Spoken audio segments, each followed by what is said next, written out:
semuanya, hari ini kita akan belajar tentang jarak dan perpindahan. Ya, apa itu jarak? Jarak itu adalah panjang lintasan. Jadi misalnya kalau kamu pergi dari rumah, berangkat dari rumah ke sekolah, sepanjang jalan yang kamu lalui dari rumah ke sekolah itu adalah panjang lintasan. Itu ya. Nah, kalau perpindahan apa? Kalau perpindahan itu perubahan posisi tiap waktu. Jadi perpindahan itu memperhitungkan arah karena dia besaran vektor, gitu ya. Oke, kita langsung aja dengan contoh soal. Ya, contoh soal yang pertama, seorang pembalap menempuh lintasan seperti di bawah ini. Jarak dan perpindahannya adalah, lintasannya begini. Dari P ke Q ditempuh sepanjang 100 meter, kemudian berbalik arah sejauh 400 meter. Nah, pertanyaannya berapakah jarak dan perpindahan yang ditempuh oleh si pembalap tadi? Kita bahas satu persatu. Yang pertama jarak. Jarak tadi kan adalah panjang lintasan, berarti semua yang dilalui, lintasan yang dilalui oleh si pembalap itu harus dijumlahkan semua. 1000 meter ditambah dengan 400 meter. Jadi hasilnya 1400 meter. Gitu ya. Terus kalau perpindahan itu perubahan posisi tiap waktu. Jadi posisi pertama dari P ke Q itu 1000 meter, kemudian berbalik arah 400 meter. Karena berbalik arah berarti dia memperhitungkan arah, ya, arahnya berlawanan. Nah, sehingga posisi awal itu 1000 dikurang dengan 400 posisi akhir, sehingga hasilnya sisa 600 meter. Itu jarak dan perpindahan. Gitu ya.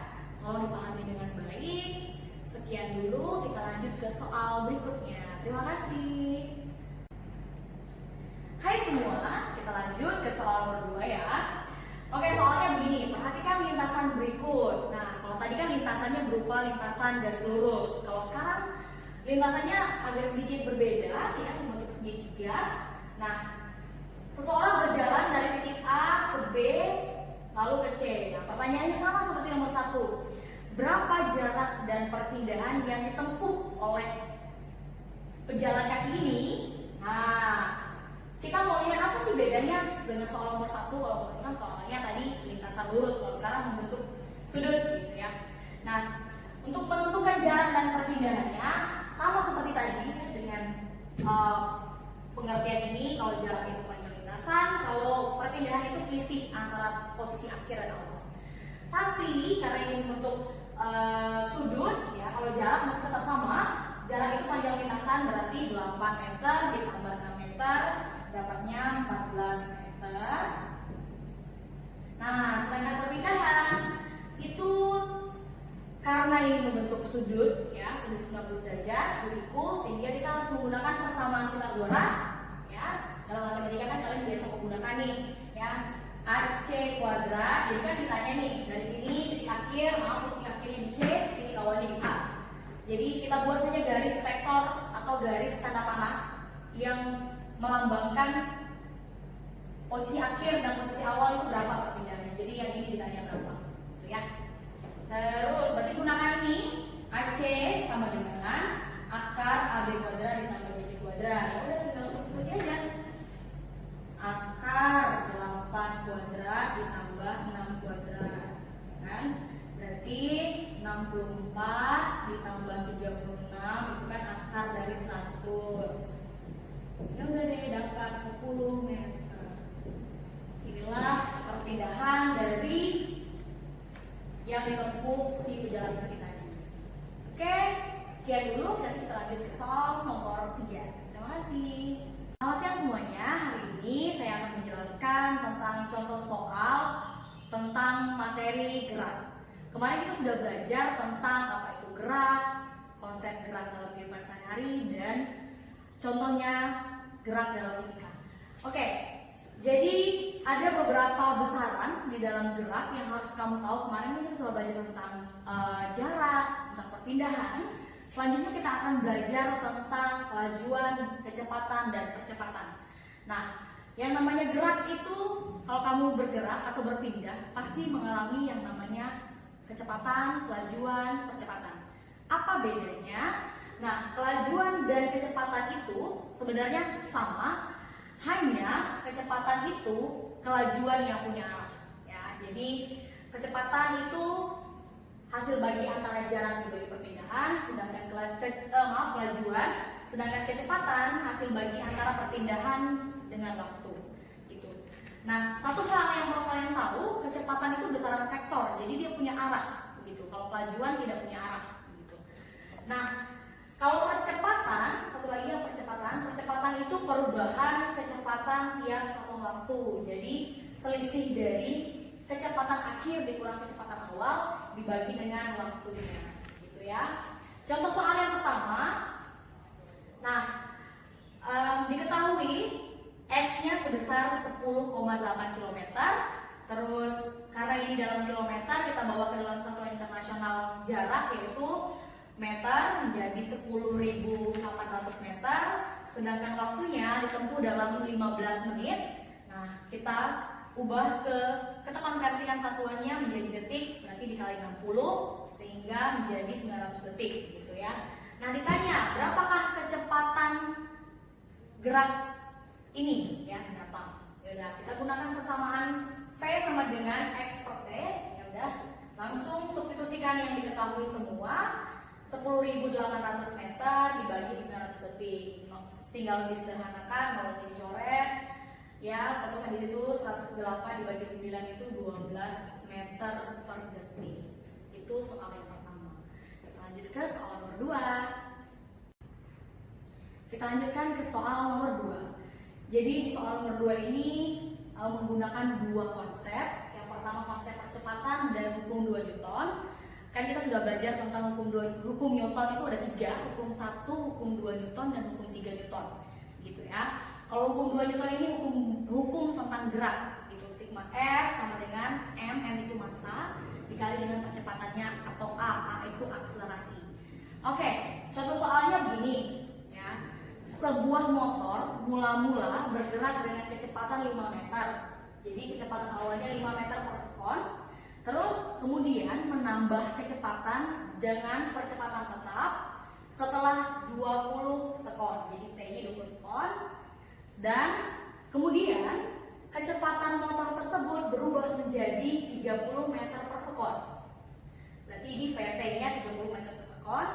Pertanyaannya, jika massa motor itu dan orangnya 120 kilo, pertanyaannya ada 2. Yang pertama A, percepatan bendanya berapa? Dan B, gaya yang bekerja pada benda itu berapa? Ya, kita selesaikan dengan 2 persamaan di atas. Pertama-tama yang bagian A, kan ditanya percepatan ya, akselerasi itu perubahan kecepatan tiap satuan waktu. Jadi delta V per delta T. Delta V-nya kan berarti selisih antara akhir dikurangi awal. T itu yang akhir, 0 ini yang awal ya. Nah, 30 dikurang 5 itu 25 dibagi T, T-nya itu 20 sekon. Sehingga kita sederhanakan menjadi 5 per 4, itu hasilnya 1,25 meter per sekon kuadrat. Ingat ya, satuan percepatan itu meter per sekon kuadrat, bukan meter per sekon. Kalau hanya meter per sekon itu satuan kecepatan, ya. Terus yang kedua, kita mau mencari gaya yang bekerja pada benda. Berapa gaya yang dihasilkan? Oke, gunakan hukum 2 Newton. Sigma F, F ini force ya, gaya, sama dengan M dikali A. M itu massa dikalikan akselerasinya. Nah, M-nya kan tadi diketahui nih 120 kg. Tinggal substitusikan ke persamaan dikali dengan kecepatan yang sudah kita dapat di bagian A. Jadi 1,25 meter per sekon kuadrat dikali 120 kilo. Dapatnya 150 Newton. Itu ya hasil dari perhitungan contoh soal ini. Kita lanjut ke soal berikutnya. Terima kasih. Kita lanjutkan ke soal nomor 3. Jadi di sini sudah ada gambar ya, ada sebuah benda dengan massa 8 kg. Jadi benda ini mengalami gaya, ada jenis 4 gaya yang diberikan kepada benda ini. F1 14 Newton, F2 16 Newton. F3 12 Newton, dan F4 20 Newton. Nah, pada resultan gaya aturannya kita sudah sepakati kalau ke kanan itu bertanda positif, sedangkan sebaliknya ke arah kiri dan bawah itu bertanda negatif. Jadi yang searah ke kanan, ya, ke kanan, gaya-gaya yang ke kanan itu bertanda positif, dan gaya-gaya yang ke kiri bertanda negatif. Karena ada gaya yang berlawanan arah, sehingga resultannya kita selisihkan, gitu ya. Nah, soalnya begini, hitunglah besar percepatan yang dialami benda. Jadi benda 8 kilo ini mengalami berapa percepatan setelah dia diberi gaya. Ada 4 gaya yang diberikan kepada benda tersebut. Nah, pertama-tama kita cari dulu resultan gaya atau jumlahan gaya atau total gaya yang bekerja pada benda 8 kg ini, ya. Cari satu persatu, ya. Kita lihat yang searah 14 Newton dan 20 Newton itu dijumlahkan menjadi F1 dan ditambah F4 sama dengan 34, dikurang F2 ditambah F3, 12 ditambah 16 itu 28, hasil sisanya tinggal 6 Newton. Itu resultan gayanya. Nah, selanjutnya untuk menghitung berapakah percepatannya, gunakanlah hukum 2 Newton, ya, hukum 2 tentang gerak, ya. Terus persamaannya adalah sigma F sama dengan M dikali A. Substitusikan M ini adalah masanya dan percepatan ini yang ditanya, sedangkan resultan gayanya yang telah kita dapat di bagian pertama, 6 Newton. Setelah itu lakukan perkalian silang, seberang menyeberang tanda sama dengan A sama dengan 6 dibagi 8 itu 0,75 meter per sekon kuadrat. Oke, begitu ya. Sekian dulu.